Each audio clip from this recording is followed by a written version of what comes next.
મુન્દ્રામાં આગામી તાલુકા પંચાયત, જિલ્લા પંચાયતની ચૂંટણીમાં કોંગ્રેસને ચોક્કસ સફળતા મળશે તેવો આશાવાદ વ્યક્ત કરતા તાલુકા કોંગ્રેસ પ્રમુખ વિરમભાઈ ગઢવી નાના કપાયાના વિલેજ રિસોર્ટ ખાતે આયોજિત બેઠકમાં જિલ્લા કોંગ્રેસના પ્રમુખ વીકે હુંબલની ઉપસ્થિતિમાં નવનિયુક્ત કારોબારીના હોદ્દેદારોને નિમણૂક પત્ર અર્પણ કરાયા હતા। બેઠકમાં આગામી ચૂંટણી માટે કામે લાગી જવા હાકલ કરાઈ હતી। મુન્દ્રા તાલુકાના વિવિધ ગામોમાંથી બહોળા આગેવાનો, કાર્યકરો ઉપસ્થિત રહ્યા હતા। નમસ્કાર।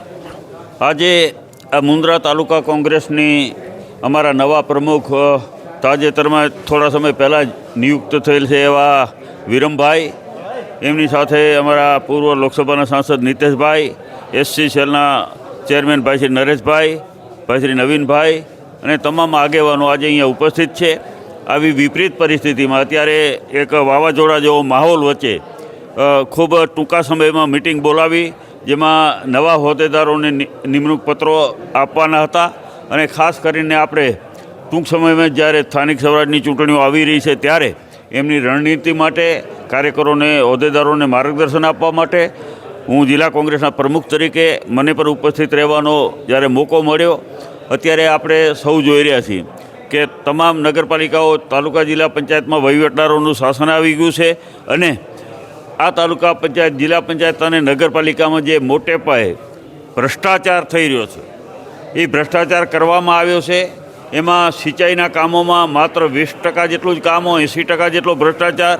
તમે રસ્તાઓની પરિસ્થિતિ જુઓ તો નવા રસ્તાઓ બને તો થોડા જ સમયમાં એ પણ આપણે માની લો ખાડા પડી જાય, ખખડધજ થઈ જાય, એમાં પણ મોટે પાયે ભ્રષ્ટાચાર। તો ડગલે ને પગલે અત્યારે આ સ્થાનિક સ્વરાજની સંસ્થાઓમાં મોટે પાયે ભ્રષ્ટાચાર થઈ રહ્યા છે। એનું મુખ્ય કારણ કે અહીંયાથી જે કોન્ટ્રાક્ટરો પાસેથી પૈસા લઈ અને કમલમ સુધી એ હપ્તાઓ પહોંચે, એને કાર્યાલયો એમાંથી ચાલતા હોય ત્યારે લોકો પર અમે ત્રાસી ગયા છે।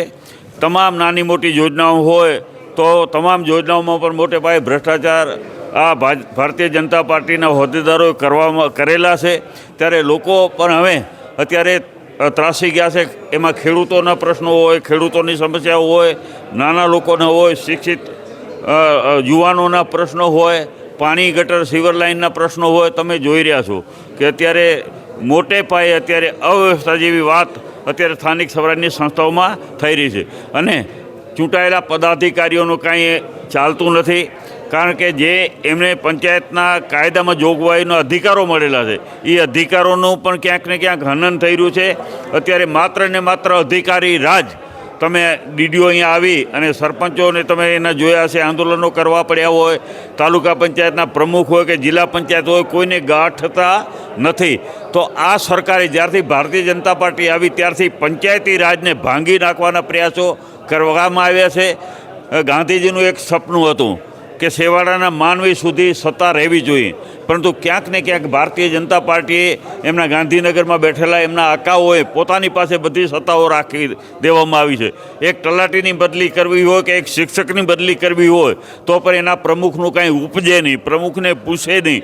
તો અત્યારે ખરેખર આ ચૂંટાયેલી બોડીની જરૂરિયાત શું છે? જો આ રીતનું અત્યારે શાસન ચલાવવું હતું તો અત્યારે પંચાયતી રાજની ખરેખર ખૂબ હાલત આ લોકોએ ખરાબ કરી નાખી છે, કારણ કે જે અધિકારો પંચાયતને હતા એ અધિકારો પણ ધીરે ધીરે ઝૂંટવી લેવામાં આવે છે। કોઈ અધિકારો જ પંચાયત પાસે રહેવા દેવામાં આવેલ નથી। બીજી વાત કે દરેક તાલુકા પંચાયત, જિલ્લા પંચાયતમાં અઢી વર્ષનું શાસન કરી દેવામાં આવેલું છે। એ પણ ખોટું છે નગરપાલિકાઓમાં કે જે પણ પ્રમુખ બને એને 5 વર્ષ માટે એને તક આપવી જોઈએ, તો એનું કામ છે એ કંઈક બતાવી શકે, સારા કામો કરી શકે। પરંતુ આ તો 2.5 વર્ષ લટકતી તલવાર ચૂંટાયેલા પદાધિકારીઓ ઉપર પણ રાખવામાં આવી છે કે 2.5 વર્ષે પાછા એમાં વિવાદો થાય, એમાં ઝઘડા થાય, દખા થાય। આ હાલત અત્યારે કરી દેવામાં આવેલી છે। તો હું તો એટલું જ કહીશ કે ખરેખર ગ્રામ પંચાયતી રાજ છે એને ક્યાંક ને ક્યાંક આ ભાજપની સરકારે નુકસાન કર્યું છે। તો અમે સ્થાનિક સ્વરાજની ચૂંટણીઓ જ્યારે આવી રહી છે ત્યારે લોકોને એક આહ્વાન કરીએ છીએ કે હવે તમે આ વખતે બદલાવ લાવો અને આ સ્થાનિક સ્વરાજની ચૂંટણીઓથી શરૂઆત થઈ અને આવનારા દિવસોમાં ગાંધીનગરના અત્યારે સચિવાલય ઉપર કોંગ્રેસનો ઝંડો ફરકતો હશે વિધાનસભા ઉપર અને લોકસભા સુધી અમારા પ્રતિનિધિઓ ચૂંટાઈને જશે.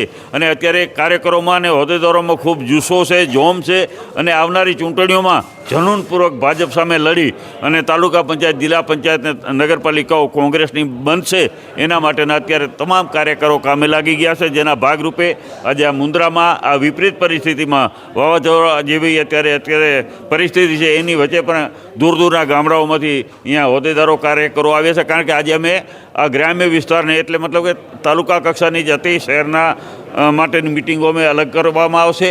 તો આટલી ટૂંકી નોટિસમાં પણ મોટા હોદ્દેદારો કાર્યકરો અહીં આવ્યા છે અને બધે એક સંકલ્પ લીધો છે કે આ વખતે એક મહેનત કરી અને કોઈ પણ સંજોગોમાં તાલુકા પંચાયત, જિલ્લા પંચાયત કોંગ્રેસની બને એના માટે પૂરેપૂરા પ્રયાસો અમે કરી રહ્યા છીએ. આભાર. આજે પ્રમુખ તરીકેની મને જવાબદારી મળ્યા પછી પહેલું કામ એ જ હોય કે કારોબારીની રચના થતી હોય. તો આજે કારોબારીની રચના કરવામાં આવી છે, એની જાહેરાત પણ કરવામાં આવી, બધાને લેટર પણ આપી દેવામાં આવ્યા છે અને હવે આગામી જે સેલ પાંખોના હોદ્દેદારો છે એમની નિમણૂક ચાલુ છે.